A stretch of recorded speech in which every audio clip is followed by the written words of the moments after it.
महाराष्ट्र के कांग्रेस के सदस्य जनाब हर्षवर्धन सपकाळ साहब और जो कमेटी महाराष्ट्र की है जो इलेक्शन देख रेख कर रही है निवड़ मंडल जिनको उनकी तरफ से हुक्म आया कि हम MIM से एक्टिव नहीं कर सकते, वो हमारे उसूल पे नहीं लगता। सही मानों में इस शहर का माहौल जिस ढंग का भी है, शहरियान की दिल ख्वाहिश थी कि हम दोनों का पेड़ होना चाहिए, लेकिन कुदरत को नहीं मंजूर था। हर बात के पीछे कुछ न कुछ वजह होती है, लेकिन उन्होंने जिस ढंग से हमारे साथ बिरादराना रवैया किया, जिस ढंग से उन्होंने फराग दिली का सबूत दिया, जिस ढंग से MIM के तमाम जिम्मेदारान हमारे साथ इस्ताद करने के लिए कोशिश कर रहे थे, अब उनके एहसान बन रहे और इंशाअल्लाह इलेक्शन तो आता जाता रहेगा।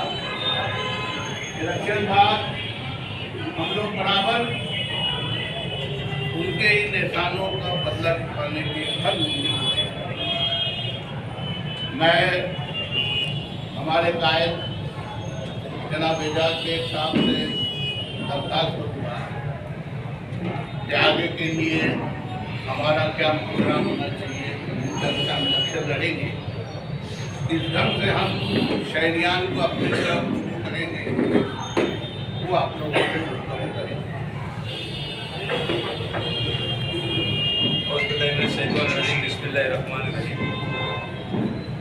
अल्लाह के फजल करम से अल्लाह ताला ने वो वक्त तो लाया कि आज टिकट बांटने वाला बनाया, और आज मेरी ज़िंदगी के अंदर समझता हूँ कि पहला वक्त तो ऐसा है कि हम लोग आज तक के टिकट मांगते थे, आज टिकट बांटने का अल्लाह ने मौका दिया।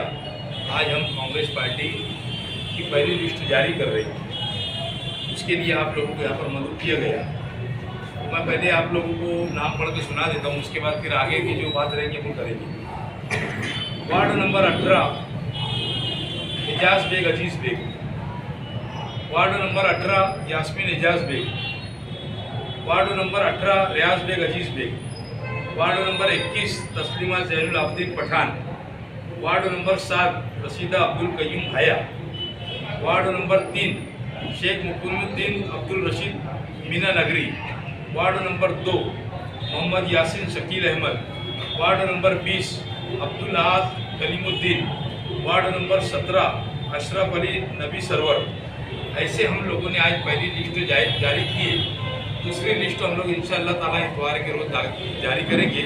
जितनी भी हम लोगों के पास अरीज़े आए हैं उसके लिए हम लोग जो आज पहली लिस्ट जारी करें, इतवार को दूसरी लिस्ट जारी करके ख़त्म जो भी है इतवार के दिन फाइनल करेंगे, क्योंकि आप लोग देख रहे होंगे कि कागज़ पत्थर के अंदर जो है सबसे ज़्यादा टूटी इस वक्त तो है, और हर आदमी परेशान है कि 15 8 10 12 दिन से जो है लोग पेपर जमा ही नहीं कर पा रहे।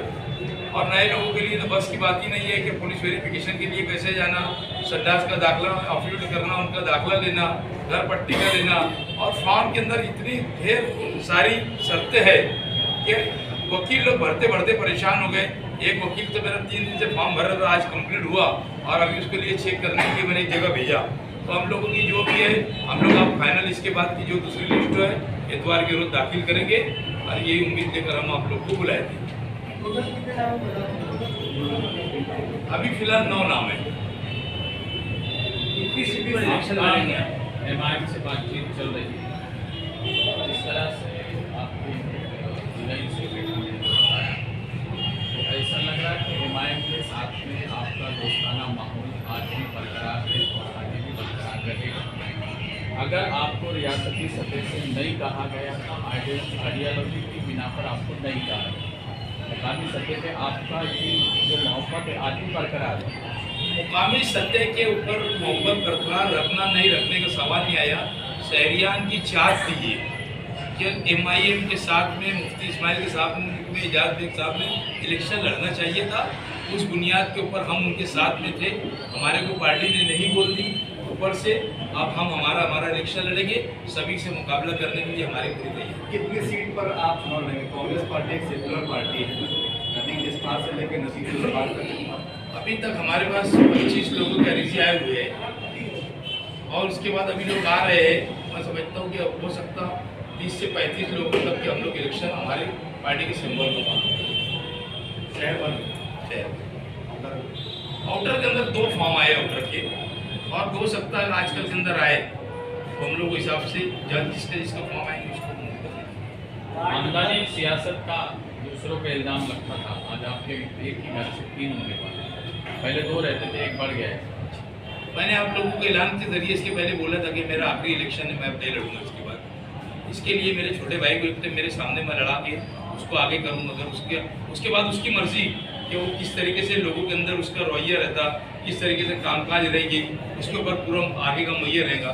क्योंकि मैं कल भी बोला था, आज बोल रहा फिर बोल रहा हूँ, तो मैं अब इसके बाद इलेक्शन नहीं लड़ूंगा। तो इसके लिए एक छोटे भाई के लिए के नाते उसको मैं एक छोटे भाई को आगे कर दे रहा, और ना मेरी एलिया लड़ेगी ना मैं लड़ूंगा। उसके लिए हम लोगों ने छोटे भाई को, उसका वो मेहनत करता है वार्ड के अंदर, इसके लिए उसको हम आगे कर रहे हैं, उसके बाद बोल रहे हैं। एजाज भाई, आप जैसे पूरे मालेगांव के सदर है, आपके घर की कुल 3 सीट है, तो ऐसे में आप अपना वार्ड देख के अपनी सीट बचाएंगे कि पूरे गांव में उम्मीदवारों को लड़ाएंगे? पूरे उम्मीदवारों के हर वार्ड के अंदर जाके हम मीटिंग लेंगे, जलसा लेंगे और सभी के लिए रिक्वेस्ट करेंगे। और तामीर तरक्की के इसके ऊपर इलेक्शन होगा, फालतू बात पे इलेक्शन नहीं होगा। क्योंकि अगर शहर के लोग तामीर तरक्की के नाम पर अगर इलेक्शन लड़ेंगे, वोट देंगे, तो मैं समझता हूँ कि मेरे सामने जितने उम्मीदवार रहेंगे की जमानत भी नहीं बचेगी। तामीर तरक्की की बात बोल रहा हूँ। अगर और कोई बेस के ऊपर इलेक्शन हो तो बात अलग है। अगर तामीर तरक्की के नाम पर इलेक्शन लड़ेंगे तो मेरे सामने उम्मीदवारी भी नहीं करना चाहिए। अगर लीडर चाहता है तामीर तरक्की के ऊपर इलेक्शन हो तो उनको समझना चाहिए कि अरे आदमी ने इतना तामीर तरक्की की, आप लोग को मालूम है कि शहर के अंदर सबसे ज्यादा इस बॉडी के अंदर एज दी कारपोरेटर काम करने वाला एजाज बेग था, तो उन्होंने तो उम्मीदवार भी नहीं देना चाहिए मेरे सामने। मैं सभी सीट के ऊपर जाकर लोगों की मेहनत करूंगा और लोगों से यही कहूंगा कि मैं हमारा उम्मीदवार को चुन के काम की ज्यादातर जिम्मेदारी मैं लूंगा। इलेक्शन के बाद में जब मेयर बनाना होगा, आपकी पार्टी के पास में बहुमत है या नहीं है, आप कैसी पार्टी को सपोर्ट करना पसंद करेंगे? सामने पहली बात तो कौन उम्मीदवार होगा आज तो से डिसाइड नहीं हो सकता। पहली बात तो हम जो आदमी उम्मीदवार रहेगा उसके ऊपर हम पूरा डिफेंड रखेंगे कि भाई इसको हमने इसको वोट देना चाहिए या सपोर्ट देना चाहिए कि नहीं देना चाहिए।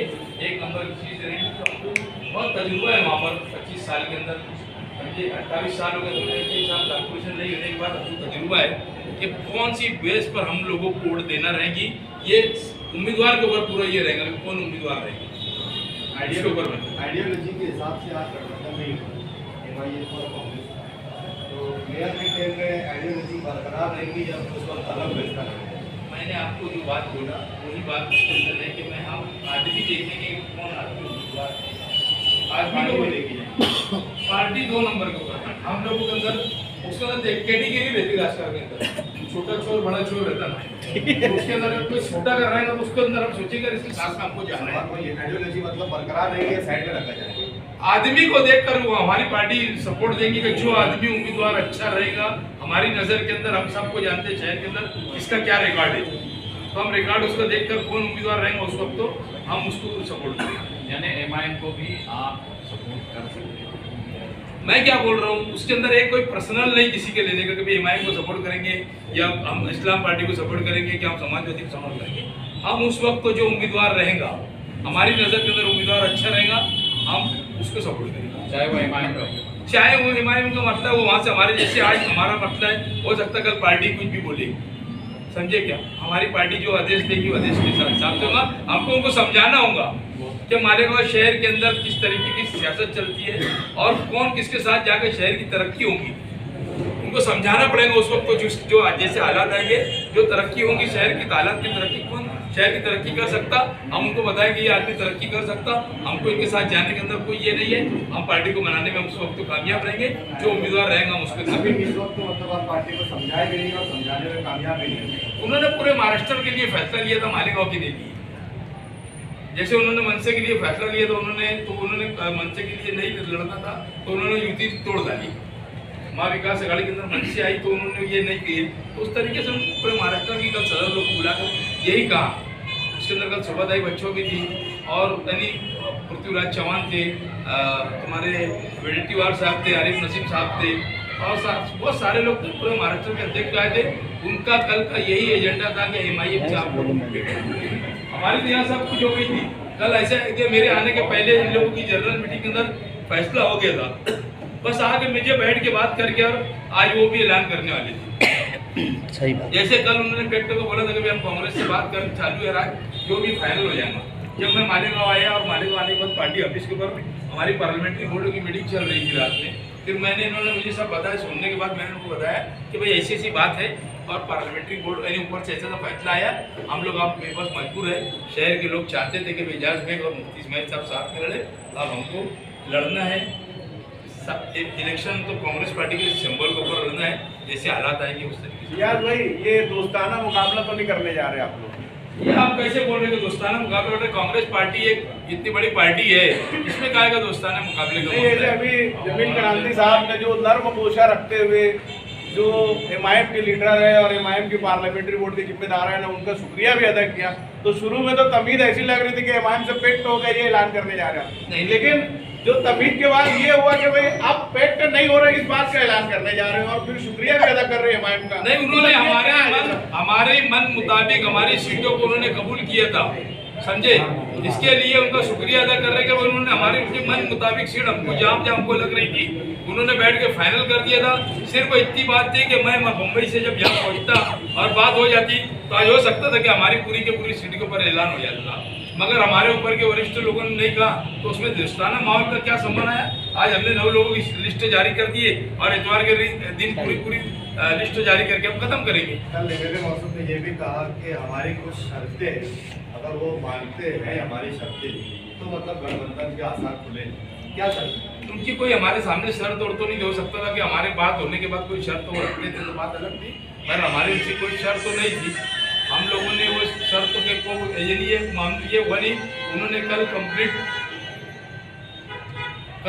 उन्होंने कर लिया था, इन लोगों से बातचीत कर लिए थे और बातचीत करने के बाद जो है इन्होंने सिर्फ मेरा इंतज़ार था, समझे? मेरा इंतज़ार होने के बाद आज डिक्लेयर हो जाता था। इसके लिए शुक्रिया अदा करें तो उन्होंने हमारी शर्तों को माना था। कहीं आगे पीछे चल रहा था मामला, उन्होंने ठीक है ऐसा नहीं ऐसा करके खत्म करेंगे आज और ये कल डिक्लेयर करेंगे, इसके लिए उनका शुक्रिया अदा करना पड़ रहा है। कोई ऐसा थोड़ी है कि अभी उनका शुक्रिया हम ये ऐसे अदा करेंगे। Thank you.